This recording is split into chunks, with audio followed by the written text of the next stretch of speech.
बिस्मिल्लाहिर्रहमानिर्रहीम। अस्सलाम वालेकुम viewers, welcome to my channel cooking with Malika. उम्मीद है कि आप सब खैर आफियत से होंगे। अल्लाह ताला आपको हमेशा खुशहाल रखे, आमीन सुम्मा आमीन। तो व्यूअर्स, आज हम आलू टिक्की रोल की रेसिपी लेकर आपकी खिदमत में हाजिर हैं।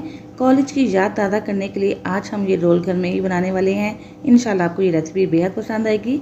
ये रोल हमने कैसे तैयार किया, चलिए जल्दी से देख लेते हैं। 1 किलो मैंने आलू लिए, जिनको नमक डाल के बॉईल करके मैंने मैश करके फ्रिज में रख दिया था। थोड़ी देर के लिए फ्रिज में रख दीजिएगा ताकि इसका सारा मॉइस्चर वाइपोरेट हो जाए। इसके बाद हमने कुछ मसाले इसमें शामिल करने हैं। 1 टेबलस्पून भर के शामिल कर देंगे कुटी हुई लाल मिर्च, हाफ टेबल स्पून शामिल कर देंगे सूख मिर्च पाउडर और 1/4 टीस्पून शामिल कर देंगे हल्दी पाउडर।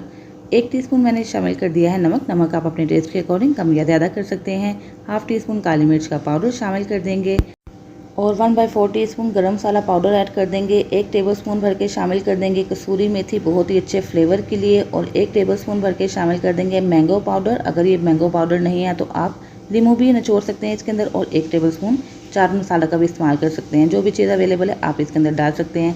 1 टीस्पून मैंने ज़ीरा ले लिया है जो कि साबुत है, इसका मैं पाउडर इसके अंदर शामिल नहीं कर रही हूँ। और 1 टेबलस्पून मैंने ले लिया है खुश धनिया, इसको क्रश करके शामिल करेंगे, इसका भी पाउडर शामिल नहीं करेंगे।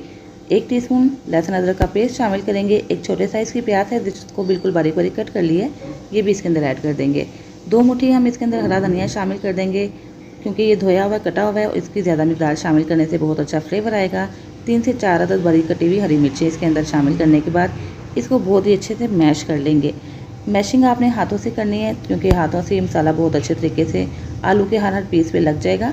और अगर आपको हाथों में कोई एलर्जी है तो आप मैशर का इस्तेमाल कर लीजिएगा। तो बस आलू को हमने बहुत अच्छे तरीके से मैश करते हुए इसके सारे मसाले को इसके अंदर जज़्ब कर दिया है। इसको थोड़ी देर के लिए फ्रिज में रख दें या रेस्ट दे दें। और जब तक इसको रेस्ट देते हैं हम एक अंडा तोड़ लेते हैं एक प्याली के अंदर। इसको थोड़ा सा बीट करने के बाद 1 चुटकी नमक शामिल कर देंगे और इसको दोबारा से बीट कर लेंगे। तो यहाँ पे अंडा मैंने अच्छे से बीट कर लिया है। अब हमने आलू का मटेरियल लेना है, जिसको मैंने थोड़ी देर के लिए फ्रिज में रख दिया था। हाथों पे आप ऑयल लगा लें या पानी लगा लें ताकि ये मटेरियल हमारे हाथों पे ना चिपके और हम आसानी से इसकी टिक्की तैयार कर लें। एक छोटा सा मैंने बोल ले लिया है और इसको हमने रोल करना है पहले अच्छे तरीके से। इसके अंदर से जितने भी एयर है हवाएं निकाल देंगे। बोल बनाने के बाद हमने इसको टिक्की की शेप दे देनी है। टिक्की की शेप देने के बाद इसको हम अंडे के अंदर डिप करेंगे और अंडे के साथ इसकी 1 से 2 मरतबा कोटिंग करेंगे। इसको घुमा फिरा के सारा एक्स्ट्रा अंडा हम निकाल लेते हैं। और पैन के अंदर मैंने ऑयल गर्म होने के लिए रखा था, ये गर्म हो चुका है। इस पैन के अंदर हम ये आलू की टिक्कियाँ शिफ्ट कर देंगे और एक साइड को हमें गोल्डन कलर आ जाने तक फ्राई करना है। तकरीबन 1 से 1.5 मिनट तक आपने बिल्कुल लो फ्लेम में इनको फ्राई करना है। और पैन को थोड़ा सा मूव कर लीजिएगा। जैसे ये टिक्कियाँ मूव होना छोड़ जाएँ तो समझ लीजिए कि नीचे वाली जो अंडे की लेयर है ना, ये अच्छे से स्ट्रॉन्ग हो चुकी है और टिक्की के साथ चिपक चुकी है। तो उसके बाद आप इसकी साइड्स चेंज कर लें और दूसरी साइड को भी अच्छे से गोल्डन कलर आ जाने तक फ्राई कर लें। 1 से 2 मिनट बाद इसको उलट पुलट करके आपने इन टिक्कियों को फ्राई करना है। साइड पे भी कुछ अंडा रह जाता है, उसको भी आप घुमाते हुए फ्राई कर लें। तो इस तरह ये मज़ेदार सी आलू की टिक्कियाँ तो तैयार हो चुकी हैं। अब जो हमारे पास बाकी अंडा बचा था ना, इसको भी हम फ्राई कर लेते हैं। इस अंडे को भी हमने रोल के अंदर यूज़ कर लेना है।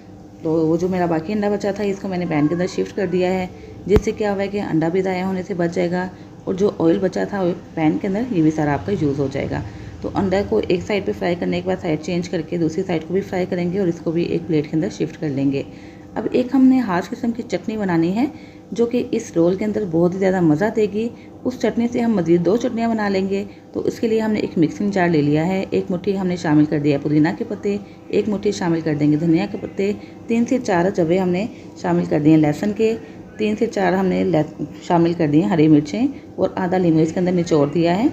हाफ टी स्पून इसके अंदर नमक शामिल कर देंगे और 1/4 टीस्पून काला नमक शामिल करके इसके अंदर शामिल कर देंगे भुना कुटा ज़ीरा 1/4 टीस्पून के करीब। और अगर आप चाहते हैं कि चटनी का कलर एज इट इज़ रहे तो इसके अंदर आपने 2 से 3 क्यूब शामिल कर देने हैं आइस के और इसको ब्लेंड कर लेना है थोड़ा सा पानी शामिल करके। तो ये हमारी सॉस तैयार हो चुकी है। ग्रीन सॉस हम निकाल लेते हैं एक साइड पे और बाकी जो थोड़ी सी सॉस हमारी मिक्सिंग जार के अंदर बची थी इसके अंदर दही डाल के बस एक पल्स दे के इसको भी मिक्स करके इस चटनी को भी रखते हैं एक साइड पे। कुछ हमें सैलड चाहिए होगा, यहाँ पे हमने टमाटर भी काट लिया है और ये अनियन के रिंग काट के पानी में शिफ्ट किए हैं। इसको अच्छे तरीके से धोने के बाद आपने दोबारा से इसको पानी में डिप करके रख देना है। ठंडे पानी में इसको डिप करेंगे ना तो इसकी जितनी भी वो करवाहट होती है वो दूर हो जाती है। ये एक ट्रिक है अपने जहन में रखनी है।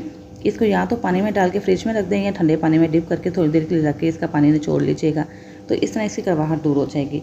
अब हमने ले लिए हैं नान इसका रोल बनाने के लिए। तो 2 अदद नान लिए हैं, इसको हम थोड़ा सा पैन के अंदर ऑयल शामिल करके ना इनको फ्राई करना है, थोड़ा सा क्रिस्पी करना है। जिससे कि बहुत ही अच्छा रोल का फ्लेवर आएगा। तो ये नान को 2 साइड से हमने फ्राई कर लिया है। ये देखिए कितने अच्छे से गोल्डन से स्टार्स उसके ऊपर आ गए हैं और ये थोड़ा सा क्रिस्पी हो गया है। तो इस नान को हम शिफ्ट करते हैं प्लेट के अंदर और इसके ऊपर सॉसेज अप्लाई करते हैं। यहाँ पे मैंने केचप लिया है, आप कोई भी सॉस ले सकते हैं, इमली की सॉस का भी इस्तेमाल कर सकते हैं। तो यहाँ पे केचप से भी अच्छा फ्लेवर आएगा, तो मैंने केचप ले लिया। उसके बाद ग्रीन सॉस जो हमने बना के रखी थी ना, ये भी सारे नान के ऊपर अच्छे से स्प्रेड कर देंगे। फिर हमने जो अंडा फ्राई किया था ये सेंटर में रख के इसके ऊपर टिक्की को फैला देंगे। आलू की टिक्की फैलाने के बाद हमने इसके ऊपर कुछ सैलड रखना है। यहाँ पे मैंने प्याज काट के रखा था ठंडे पानी के अंदर, इसका सारा पानी निचोड़ लिया है। प्याज के रिंग इसके ऊपर रखेंगे, थोड़े से खीरे के स्लाइसेस बारीक कट करके इसके ऊपर हमने रख देने हैं।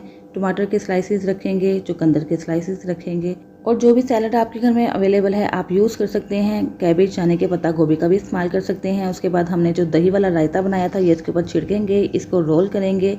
रोल करने के बाद अगर आप इसको रैप करना चाहते हैं तो बटर पेपर के साथ इसको रैप करके बिल्कुल बाजार जैसा टेक्सचर और फ्लेवर घर में डेवलप कीजिए और इंजॉय कीजिए।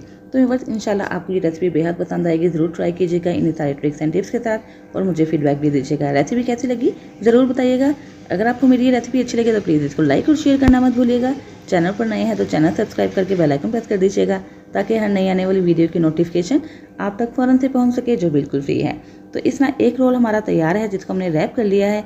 दूसरा रोल हमारा तैयार है जिसको हमने ओपन ही छोड़ा है। जिस तरीके से जैसे भी आप खाना चाहते हैं खाइए, अपने कॉलेज की याद को ताज़ा कीजिए और खूब इंजॉय कीजिए। और ख़ास तौर पर जब बच्चों को आप ये रोल बनाकर देंगे ना तो वो बहुत ही शौक से खाएंगे। बच्चों को लंच बॉक्स में देने के लिए भी बेहतरीन आइडिया है। ज़रूर ट्राई कीजिएगा और फीडबैक भी दीजिएगा। इसके साथ ही वक्त इजाज़त दीजिए, फिर हाजिर होंगे इंशाल्लाह एक नई रेसिपी के साथ। अपना बहुत सा ख्याल रखिएगा, मुझे भी दुआओं में याद रखिएगा। अल्लाह हाफिज़।